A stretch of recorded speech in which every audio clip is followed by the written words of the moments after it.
Hello and welcome to Inside Unreal. I'm Zach Parrish with Epic Games, and I'm joined today by Bill Green, Senior Artist for Epic, who is going to be talking to us about layered materials in Unreal Engine 4. Hi, Bill. Hi, Zach. So our topic today is layered materials, which I understand are a special type of material in UE4. But for those who are new, what is just a regular material? Well, that's the surface definition of an object. So you can control the color, the specularity, the reflectivity, the bump, the glow, things like that. Okay, that makes sense. So what is a layered material? Well, a layered material is basically a material inside of material. So if I've created a material over here that might be red and reflective and have bump, things like that, I can create a node out of that and then drag that into my material that I'm making. And then I can stack them and separate them all out through mask, so like an RBG channel. Now, why is that significant? Well, as an artist, it's all about control. And so you want to be able to just jump in there and create all the art you want without being caught up with, technical limitations. Just be creative and not worry about it. Okay, can you show them to us? Yeah, sure. So here we have two tricycles. They look identical, but one uses layered materials, the other one doesn't. Let's look at the one that doesn't first. The tricycle is broken up into several different elements. As you can see on the right here, we have each slot with like metals and chromes and red paint, things like that. But these are defined by polygons. So these polygons have chrome materials, they have red paint. So I'll just show you the material of the red paint right now. Right here is just the material. It's really simple. It's just a color into the base color, a constant into the metallic, a constant into the roughness, and just your basic normal of your choice. But I'll go ahead and show you how easy that is to create. Just go to the content browser, right click, select a material, I'll call it test, and just open it up. And then what you'll do is just right click, you'll create a constant 3 vector for your RGB, and double click that, find the color you want.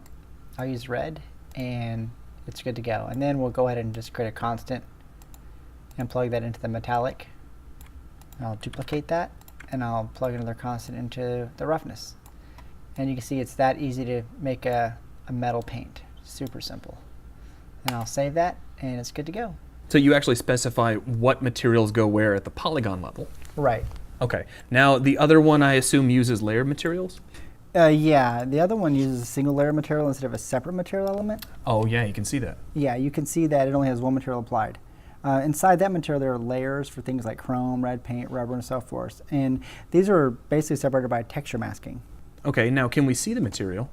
Yeah, if I jump inside, you can see right here the nodes that separate the different material layers. You can also see how we use each channel of texture to control where each one is blended. Okay, yeah, that's got a nice flow to it. So I do notice though that on these tricycles, we're kind of getting the same result with or without layered materials. So I have to ask, what's so special about the feature? Well, the tricycles are really just to illustrate the technique. But if you look back behind them, there are some rockets that Jordan Walker created. He's our senior technical artist. The first three, we have basic materials like chrome, aluminum, copper. But in the fourth rocket, we brought these together into a layered material. So like in fact, the Unreal Engine logo is actually defined by a texture mask. So we can say that we want the body made of copper and the logo to be made of chrome. Okay, so that's not just like a difference in texture like you do in the old school. We're literally defining where different full materials are being placed? Right, all through a mask. Let me just show it to you in wireframe mode. Okay. So you can really kind of see what it does. Yeah, you see there? Oh yeah, you can see that the logo itself is not part of the model at all. Yeah, that's kind of the idea. It's sort of a per pixel material placement along a surface.